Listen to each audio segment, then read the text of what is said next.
bir deniz, kasırga dolu. Dalgalar danışır, susmu ahır bu yolu. Güzse bir küləkdir, üfürür məni. Sensiz səhra kimi kuru yanan yeri. Qəlbə təsir etsə güzsə qəm, odlu gözyaşlar yağdırar o dəm. Dərd axıb gedərmi, yoxsa qalarmı? Yenə də uzaq qaçar hər kölgəmi.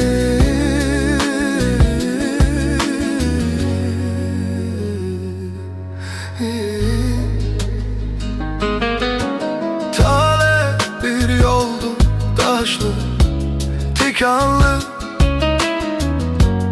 Ayaklar kan içinde, yine dayanır mı? Her adımda kalbim sınar, eziler. Ama ümidim yine yuxuda güler. Qəlbə təsir etsə güzsə qəm, odlu gözyaşları yağdırar o dəm. Dərd axıb gedərmi, yoxsa qalarmı? Yenə də uzaq qaçar hər kölgəmi.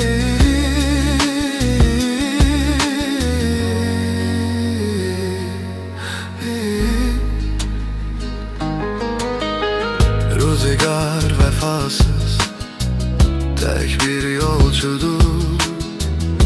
Feleği nerede galip, kalbim solçudur. Her zerden bir hatire, bir dert yaranır.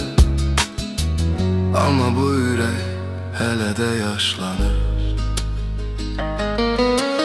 Kalbe tesir etse güzse qəm, odlu gözyaşları yağdırar o dəm. Dərd axıb gedərmi, yoxsa qalarım? Yenə də uzaq qaçar hər kölgəmi.